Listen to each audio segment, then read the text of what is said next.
We are now joined by Aysa Kirabo Kacyra, who is the Deputy Executive Director of UNHABITAT, as well as the former Mayor of Kigali in Rwanda. Good morning to you, ma'am, and welcome. Thank you very much, Yusuf. Obviously not your first time to South Africa. You've been here before. Your impressions of our country? It's lovely. And I've got good and fond memories of this because when I was mayor, we had a very warm sister-city relationship with two cities, with the city of Tshwane, Pretoria. It was then led by, I think she's now Deputy Minister. Dr. Gwen Ramakopa? Dr. Yes. Gwen, a friendly And now the cousin leads it. Yes, it's been really good. And then we also had a sister-city relationship with Durban. And by then it was led by Mayor Mlaba. And then we also had a big local government platform. There was Salga here. We had Ralga in Rwanda. This is the local government association.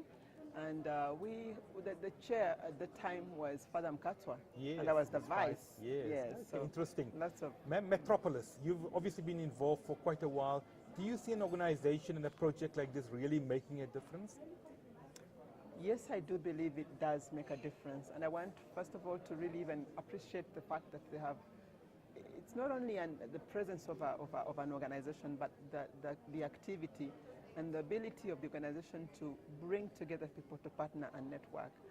I think, Yusuf, what is becoming increasingly important in a globalizing world, in a fast urbanizing world, is for leaders and communities to reach out, to network, to partner, to share experience, to be willing to learn from best practices, also from maybe even share what has not gone right. And it is important that Metropolis creates this platform that brings together leaders who are normally very busy, especially mayors, who are almost overwhelmed in every individual city, who run a risk of feeling isolated. That it brings them together and brings us also together so that we can discuss on how we can really harness the benefits of urbanization by supporting it with good governance, with good proactive planning and designing, and facilitation of economic employment. Let's chat about UNHABITAT. Yes. What is your functions and what are you trying to achieve? UNHABITAT's mandate within the UN system is to foster sustainable urban development and human settlements. It's a very big mandate because, as you're aware, almost half the world population today is urbanized. And we do this by first of all, we do it twofold. We carry out research. We have a lot of normative work, and then we also are operational. Both our normative and operational work is done through partnerships with our sister agencies within the UN. And for instance, the issues that we are discussing here today, talking about safety and security of cities, we do it from the aspect of looking at safety and security of the women and the girl child. We do it with youth, we do it with UN Women and UNICEF. And we have other programs that we do that mainly to support urban governance, to support urban planning and design proactively, to support urban economy, so that finally the human settlements and the basic services are provided in a very sustainable manner, and we also respond to disasters in an urban setting. Is the African continent a large focus for you? It certainly is. It certainly is because, one, today's urbanizing world, that the pace of urbanization in Africa is much faster than elsewhere. Actually, it is 1.5 times faster than the global. That is one. Secondly, from the last, when you look even at our program or project portfolio, for the last 20 years, we have done quite a lot of work in Africa, also in Southeast Asia and Latin America. The North has been much more facilitative.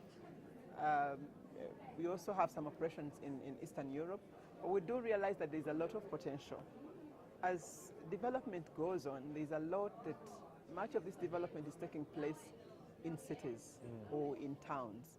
And it is important that governments be supported to ensure that they've got the right fundamental principles to support the urbanization process. Aysa, you speak about safety and security. What is the role of especially metropolitan municipalities in creating a safer environment? And do you think we'll overcome this problem? What do we do? Yeah, well, what I would say is that the safety and security issue becomes very fundamental in a fast urbanizing world, because urbanization is about agglomeration. And as people come together, this creates an opportunity if it is well led and if it's well managed. And what do I mean by being well led and well managed? First and foremost, it has to be inclusive. All community members have to be part and parcel of the decision making, of the implementation of the decisions, and the benefits that are accrued to it. Again, from the research that we've been doing, we can see that as the world urbanizes, the urban divide is increasing. The differences in income levels between the poor and the rich is certainly increasing. And as you mentioned, also in Africa, the slum growth, the rate of slum growth is quite high. And that is like one challenge. So it is important that when it comes to safety and security, that is the role of leadership.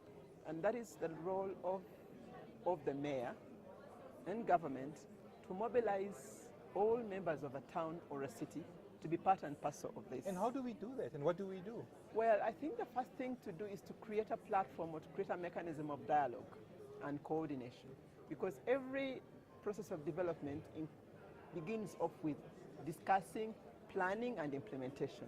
So it is important that in the planning process, in the implementation process, the community members are all engaged. It's really through sound governance. And sound governance, I would say here that the more you decentralize it, the more you empower people, the more you focus on people, the more even you reach out to specific groups and ensure that as a leader you're able to pick the voices and the needs of the different groups of the people, then you will be sure that you've got a very sound urban governance system. That is one. Secondly, it goes with a right legal and policy framework, because now the issue with in a town or a city is how do you separate the public from personal or individual interests, public from private land, public infrastructure, private infrastructure. How is that planned? How is it managed? How do you ensure that issues of say, because there are unique things that are immediately much more needed in a town or a city, like transport. How do you ensure that the transport system that you have in a city is inclusive, that everybody can somehow afford it? How about sanitation facilities? How about housing? So it's really about the existing legal framework, but fundamentally the level of engagement of the communities in the development, and of course the empowerment of these communities to be able to access jobs. I think that's another thing that we're having around here, that the level of unemployment is quite high.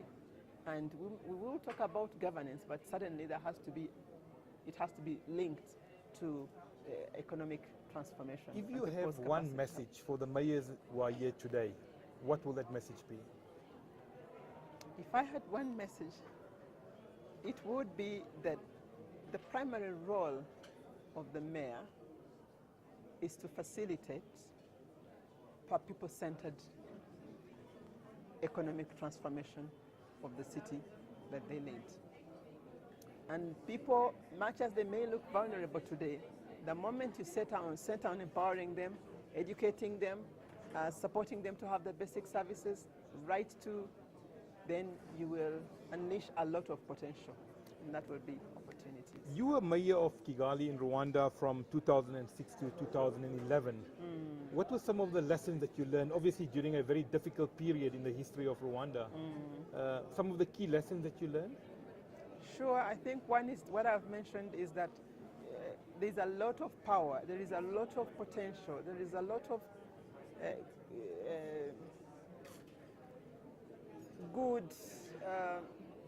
there's a lot of potential, and there's a lot of capacity to achieve and overcome challenges when you give people the right to participate in what they're doing. That's one. Secondly, it is important for the leader to look beyond the questions of today and think long term. And so even with Kigali, we were planning for that time but we invested in master planning for the next 30 to 40 years. You shouldn't plan a city to address issues of today only, because 10, 30 years, you will be destroying what you're planning today. Third, reach out, network, and seek out for resources. You need really, I feel that you may have the goodwill, but if you don't have resources, mobilize resources, look into building municipal financing, and then you'll be able to deliver on your mandate. Lastly, Aysa, what do you think is going to come out from Metropolis? Will there be any concrete decisions coming out from here, or is it just going to be another talk shop? I think this comes in at a time when it's important that, as I said, reaching out there are good results to come out of here. Why? One, there's a history. I was just talking to Mr. Tom, whom we will be meeting soon. He is talking about what they're doing in the US.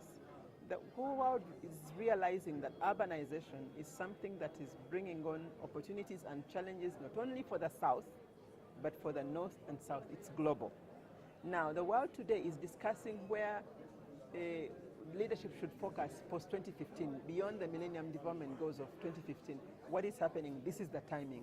So from Metropolis, I'm sure they will be able to commit to strongly networking at like a local government level, to also engage governments to network and foster for a better focus on urbanization in the post-2015 debate. And as UNHABITAT, we also have another opportunity, the Habitat 3. In 2016, we're having a conference to focus or reflect on how we have delivered on our mandate and how we can improve. This is again another opportunity for Metropolis and the mayors and all our stakeholders in development.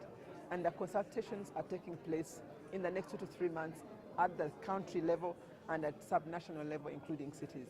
Again, what we are sharing here is going to be part of that process. So I think it's an opportune moment in history, in the sense that at all these levels, there is a reflection. And it is important that, as I said, while we are planning for today, we had better plan for 30, 50 years to come if we are to ensure sustainable development. Well, good luck and thank you very much for joining us. That's the UN Executive Director for Habitat, Aysa Kirabo, Kacyra, and we hope that you'll enjoy the rest of your stay in South Africa. And I'm sure you're going to be very active on Mandela Day on Thursday. Certainly, unfortunately, I'll have to leave, but I've been praying for him. We're very proud of him, and we also appreciate the resilience. We pay our sympathy to the family that is going through not a very easy period, but we are with them because he's an icon. We love him and we pray for him. Thank you. Thank you very much for joining us. Thank you too.